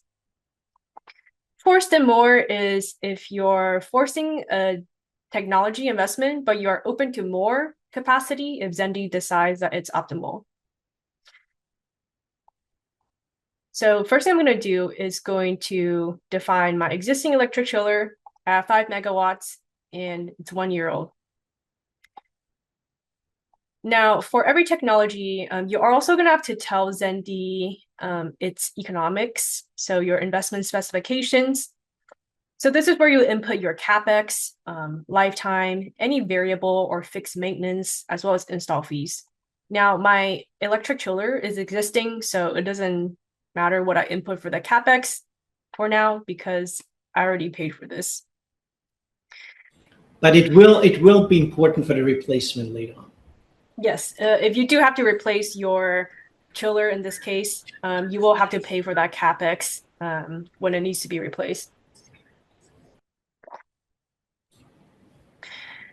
After you define your investment specs, you have to define the technical specifications as well. Now, this part, the technical specs, is going to look different depending on the DER. For the electric chiller, we only have 2 inputs actually, which I'm going to leave as a default. But as we'll see with the other DERs, like solar or BESS, there's going to be a lot more complex technical specs that you will have to input or have the option to input. But I'm going to go ahead and save my electric chiller. So this is my baseline for our data center, which is buying from the utility And that utility purchase is going to power our electricity needs as well as our cooling needs, which is going to be met by this generator or existing electric chiller. Now let's work on a new proposal / new investment scenario and see if it's going to be a good idea. So for my new proposal, I'm going to propose that we add some solar as well as BESS for on-site generation, but also peak shaving. So let's now add our new DERs. So from the symbols bar at the bottom here, I'm going to click on solar PV. So at the top here, let's name this new solar PV. So we know that this is going to be the proposed idea. For technology decisions, I'm going to leave it as consider because I don't know if this is going to be a good investment yet. And if it is, I don't know how much is going to be optimal. Underneath, we do have to define our investment specs. I am going to leave it all as a default for now, but if you have like specific costs already, maybe from like your distributor or a specific model you have in mind, this is where you can input them in. Now for solar, it is a DER that's going to be space driven. So I am going to use this define space tool here to kind of approximate available install space that we have for solar. So this is going to bring us back to our map overview and our data center site. So what I'm doing with this draw tool is I'm just going to draw out kind of an approximate available space that we have here for solar installation. For this one, I'm just going to assume the parking lot space. We're not going to use a rooftop because that's where the HVAC is. And what this is going to do is it's going to give me an estimate of area that we have available to install new solar. And it's going to apply a little spacing factor to just account for like maintenance, framing, and fire code. Now, you may have a third-party solar design tool like Helioscope where you can get like an even better solar estimate. But if you don't have that, you can use this. Here you have the option to enter in incentives as well, because solar usually comes with a lot of incentives. I'm just going to leave it as a default for now. And then at the bottom here, you'll see our technical specifications look very specific to solar. So first, you can select its specifications for panel efficiency, tilt angle, installation, and compute the solar performance this way. It's actually going to generate data from PV watts, which is, again, another third-party kind of solar performance source. And this is going to give me an approximate solar performance. But if you have that data, maybe from, again, another solar design tool, you can directly upload that PV performance data if you don't want to use PV watts here. But either ways, you're going to see that our solar performance is going to be directly driven by a source of solar performance data. Once everything looks good to you, you can click Save at the bottom left. And now you'll see that my new proposed solar PV is also on our map. Just as a side note, it doesn't matter where you put the symbols here in single node because it's going to all assume to be on the same connection. So you can re-drag this and put it somewhere else, but it doesn't actually matter. The next thing I'm going to add is our battery.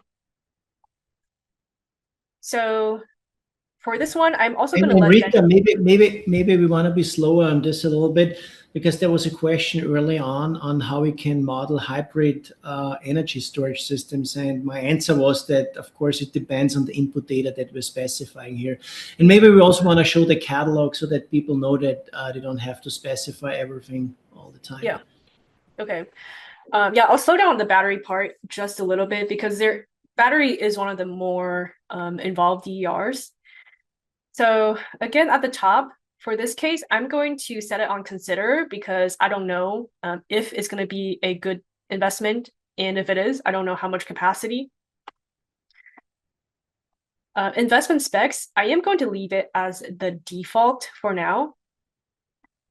But when you scroll down to the technical specs for the battery, you'll see that our inputs now are a lot more battery driven. You have to define charging efficiency, discharging efficiency, C rates, state of charge constraints, as well as some other constraints that may be related to just how battery behaves, as well as how they behaves for longevity.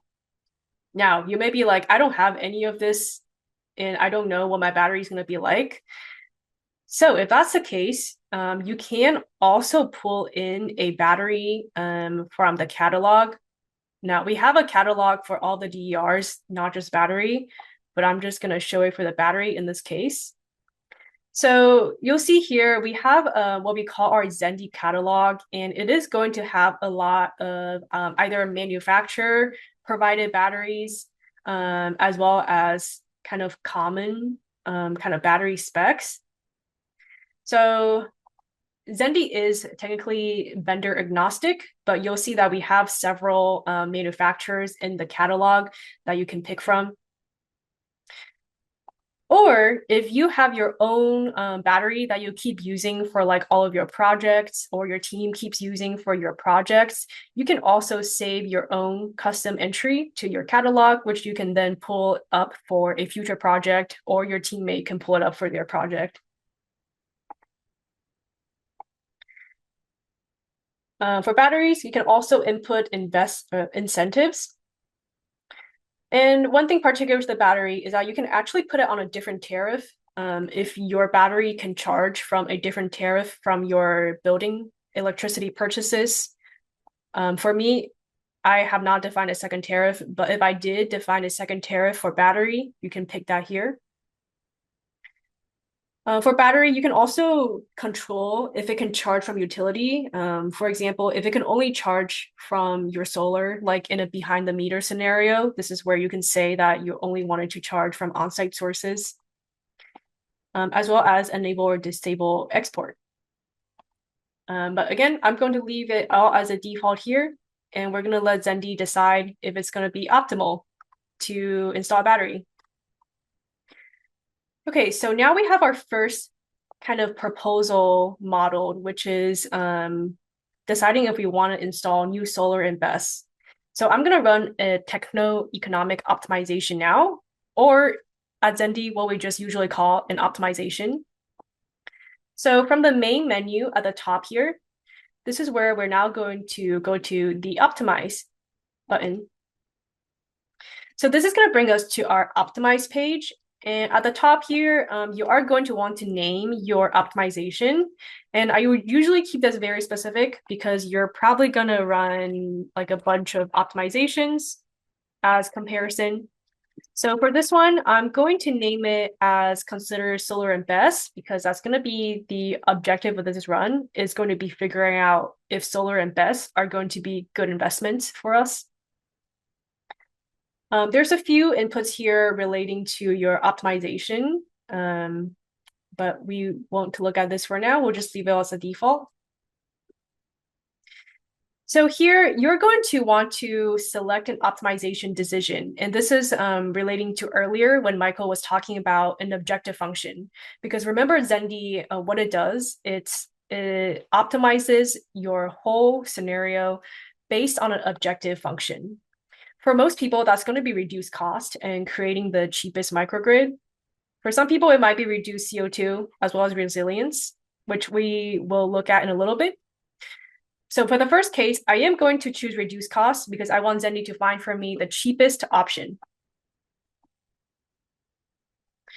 For the reference model, you have several options. Xendee computed is going to be the default, which means that Xendee is going to compute a baseline based on my existing assets. And then it's going to compare my new investment scenario against that computed existing baseline. Remember, in this specific case, our existing baseline is going to be purchasing from the utility for our electricity needs, as well as our electric chiller. We have some advanced configurations that can give you more insight as well as control. So we have time series, multi-year, multi-objective, and sensitivity analysis, which we won't be able to get into today.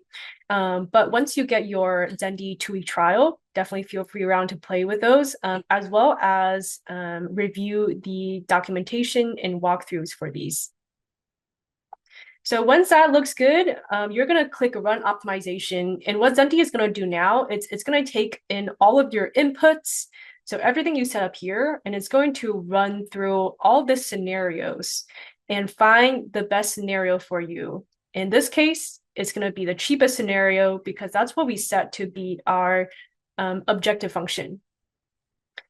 Now, for a simple case like this, it's not going to take very long, probably less than a minute. But if you add more analysis configurations, or if you have like a lot of DERs, or you're working in multi-node, then that's where your optimization runtime might get a little bit longer.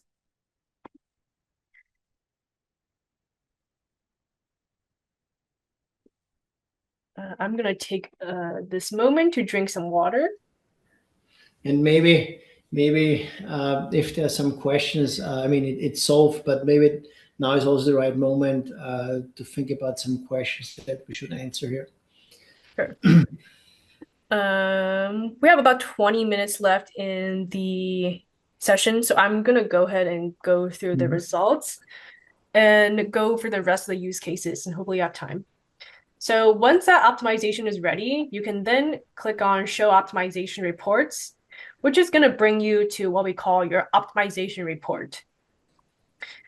So at the top, you're always going to see kind of like a summary table. So first on the left-hand side, you're going to see how your investment scenario compares against your reference scenario.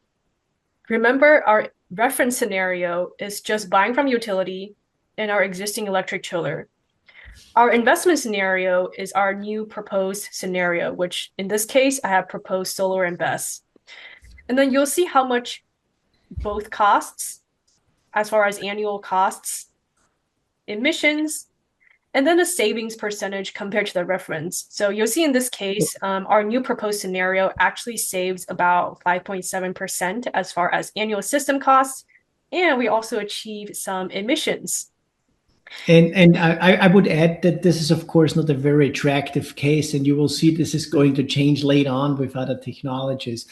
But if you get a result like this, it's probably not something which I would consider for building. And this goes back to an earlier question, doing sensitivity runs around maybe the load, maybe the photovoltaics, or the cost to figure out if this is really, in this case, I would say not a very favorable case. Yeah.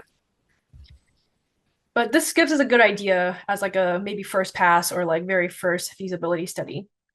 But you'll see here on the right-hand side, Xendee has actually decided for me that installing in solar and BESS is a good idea. And this is how much we're going to install.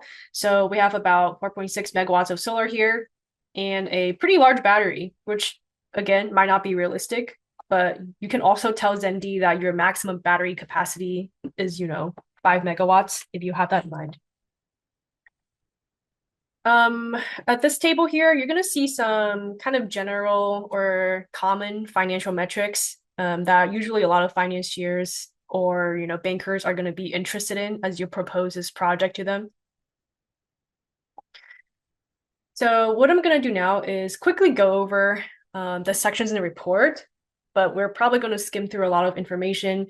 When you get your Xendee trial login, I highly encourage you to actually take the time and review the report in detail, because this is where most of the information is actually going to live. And it's really important for you to actually understand how your optimization works and where you're getting your savings from.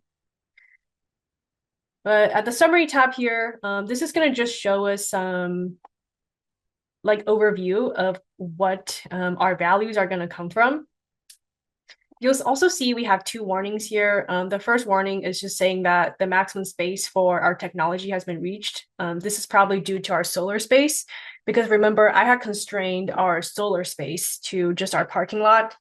So what this is telling me is that it probably would be more favorable and economic to install even more solar, but it can't because I have defined our solar constraints based on space. Our financial data tab is where you're going to get a lot of helpful charts on how your microgrid costs break down compared to the reference, its ROI, cash accrued, and it's going to give you this long cash flow table over the span of your project life. Now it's going to show two detailed cash flow tables, one for in terms of cost and one in terms of savings.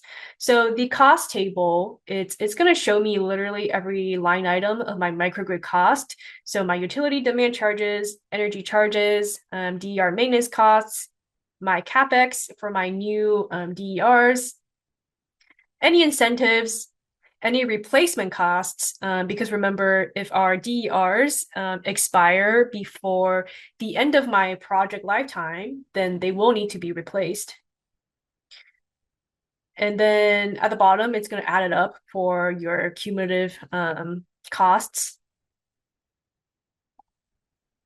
If we go to the savings cash flow table, it's going to show the same line items, but it's going to show the savings that are produced relative to the reference. So remember, our reference case is our utility purchases as well as electric chiller. So this is going to show me the same line items, but how much we're saving. So we actually make savings for demand charges and energy charges. So these numbers are positive because they're positive savings, but we actually have a negative number as far as maintenance costs because we now have more DERs to take care of. Now, if we go to the utility data tab, this is going to give you what we call a simulated utility bill of your new proposed investment scenario. So this is going to show you what your monthly demand, consumption, and how your utility is going to break down with the installation of the new solar and battery.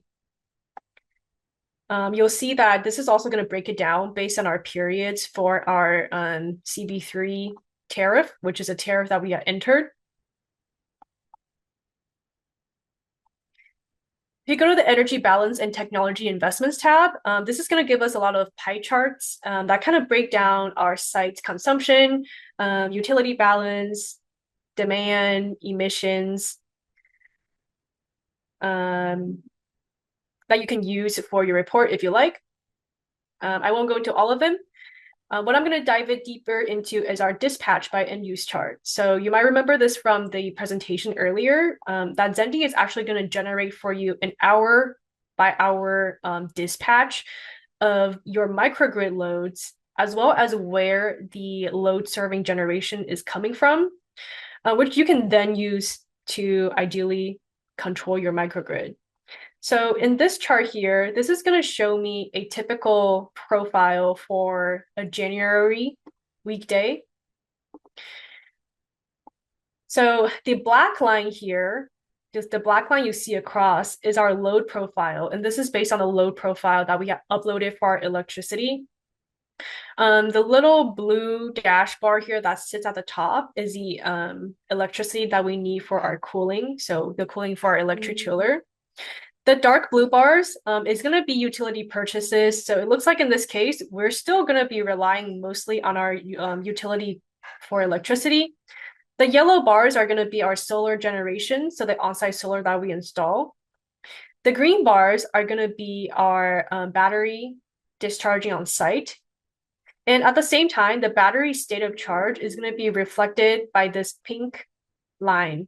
So as you can see here, what it's doing for the battery, it's just charging in the very early mornings, as well as the very late nights, which remember is when our utility rate is off peak and thus cheaper.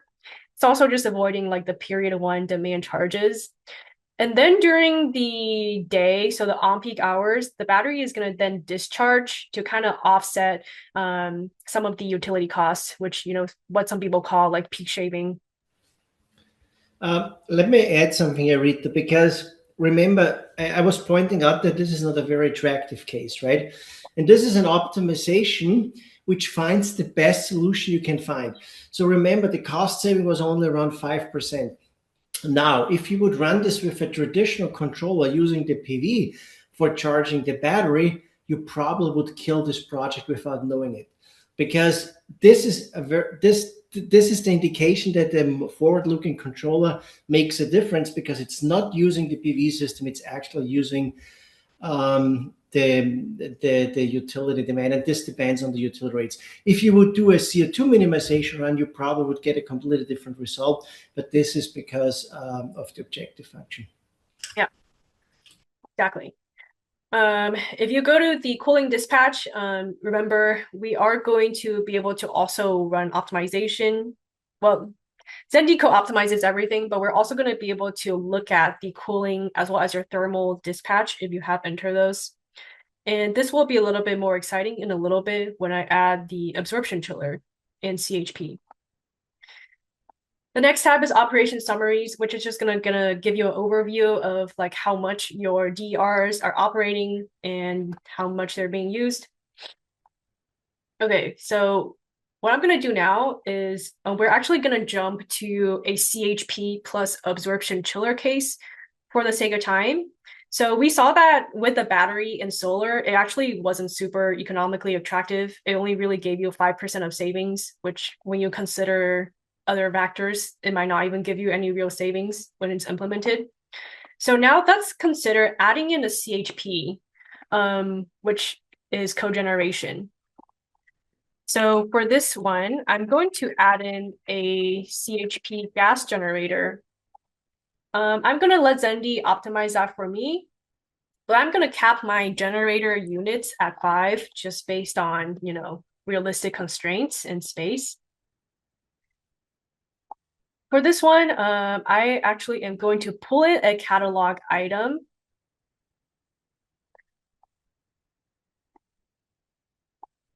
And then to turn it into a CHP in Xendee, you have to turn on this toggle for combined heat and power, because your generator might not be a cogeneration unit. It might just generate electricity. And for the generator, one thing you do have to define specifically, it's its fuel type, because it might run on different fuels. So I'm just going to add this. And to define your fuel prices, this is where you would go, is a fuel tab on the left-hand side. So I won't go through this in detail, but this is where you would input your fuel prices for the different fuel types. Especially if you have different types of generators on site, this is where you would differentiate their different fuels as well as their prices. Because remember, all of these pricing and economics will ultimately go into your cash flow, which will ultimately go into your optimization. Now, my CHP is a cogeneration unit that produces electricity and waste heat. I don't have a heating load in my building, but if you have a heating load, you could directly use that waste heat produced from the CHP to meet some of your heating load. I have cooling, so I actually need an absorption chiller if I want to use that waste heat for cooling. So I'm just going to add in absorption chiller for this proposed scenario and use the defaults. So what you can imagine here is we're going to add in a CHP that generates electricity and waste heat. And our absorption chiller is going to take that waste heat and use that to offset some of our existing electricity chiller uses. So let's go ahead and run another optimization. So now I have 4 DERs, so I'm going to name it that. I'm going to leave the decision as reduced cost and run that optimization. And I think it's becoming clear now how easy it is to run different scenarios and figure out what technologies might be attractive. And I haven't seen this case from Rita, but my guess is now with the CHP system and the absorption, we see a way more attractive case in this run. But very quickly, you can do all these scenarios and determine what technologies might be really important in your system. Yeah, exactly. And while that's running, I can always go and directly make a change in, something else in the model and run that. I don't have to actually wait for this to complete. So actually, while that's running to complete, I'm just going to show you very quickly how we can set up an outage, because for a data center, we probably want to ensure some sort of resilience. So this is where we actually go to the outage tab here. So there's kind of several ways you can set up an outage in Xendee. You can let Xendee pick the highest period with like the highest average electrical demand, or you can actually input exact dates if you have like a log or record of historical events that you want to replicate. For this quick exercise, I'm just going to model a simple 4-hour outage. And here is where you can pick how long you want your simulated outage to be. For this one, I'm going to say it's 4 hours, but you can make it last all the way up to 2 weeks if you really want to ensure a lot of resilience. So say we just have an outage starting at 6 a.m. and lasts for 4 hours. So we can save this. And to run an outage scenario, you're going to want to run its own separate optimization. But what you're going to have to do differently is also enable the resilience toggle. Because even though you have resilience as a goal, you still need to define either reduce cost or reduce CO2 as your main objective function for the rest of the model. So I'm going to run that. Now, one thing to keep in mind is the resilience scenario I have defined for 4 hours. I'm forcing Xendee to meet the requirement. We do also have the option for curtailment. So figuring out if the load can curtail if you have assigned costs for downtime. I think somebody asked about this earlier. So that is one way you can set up your outages if you have assigned costs for downtime, and you can curtail that if you like. Or you can force Xendee to meet the requirement regardless of costs, which is what I'm doing now. Okay, so it looks like our result for our CHP and absorption chiller case has actually completed. So let's go look at those. If you click on the results page at the top, you'll see all of your optimization runs. This is how you can look at all of them. So let's look at the report for the absorption chiller and CHP case, which, as you can see here, Xendee has decided for us that it is economical to invest in 5 CHP units, as well as about 3.5 megawatts of absorption chiller.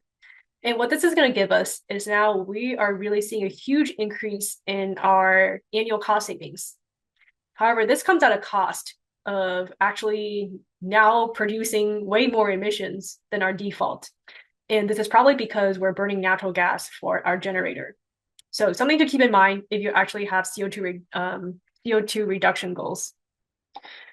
So let's skip ahead to our dispatch to see how this actually works in the behavior. So now I have a little bit more going on my electricity dispatch. So again, this black bar here at the top is our load. So our yellow bars, remember, is our solar generation, which is not that much because we only have a little bit of solar. But now we also have the light blue bars, which is our CHP gas generator that's producing electricity. We have the green bars for our little battery consumption. And then the dark blue bars is our utility purchases. So now, as you can see, about half of our on-site demand is being met by on-site generation.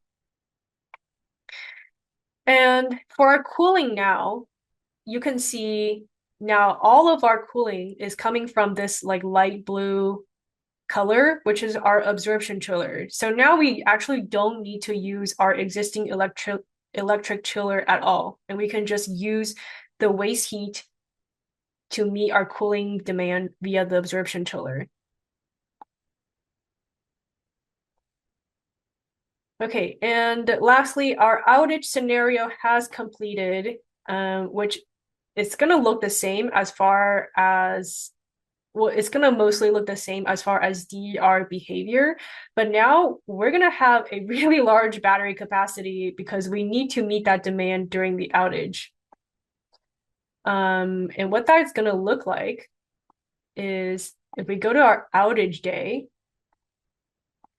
you're going to see that during the 4-hour outage, which I've defined as 6 a.m., you're going to see that we're not going to have any utility purchases because of the outage, but rather we're going to have a really large battery to meet this demand.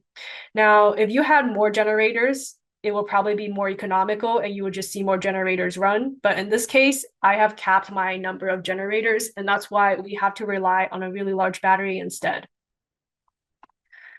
Okay, now we're coming up on the last minute. So just as a reminder, because of the overwhelming attendance, we're going to send you all your 2-week trial login after the conference. So that's going to be next week after XU week is over. You're going to get your 2-week trial as well as recordings for all the training sessions. So you can actually go back and follow along the walkthrough and build out this data center scenario if you like. If you don't want to do all the detail modeling, we'll also just send you the projects that we've built out here. So you can just go in and play with the existing models if you would like. Yeah. And of course, we are here to help you also individually. So Rita is working in customer success. So she's also the person which will get in contact with you if you have a question. Our online system, because I think, Rita, we haven't shown that we also have an online help system if you click on the help button. So when you get there, you can contact us. You can do this with emails, or you just do this online here. I think with this, I want to thank everyone for participating in this. It was a lot, but this is also why we give you 2 weeks later on and our support to go through this. So don't be shy to get in contact with us. And thank you, everyone. Thank you, everyone.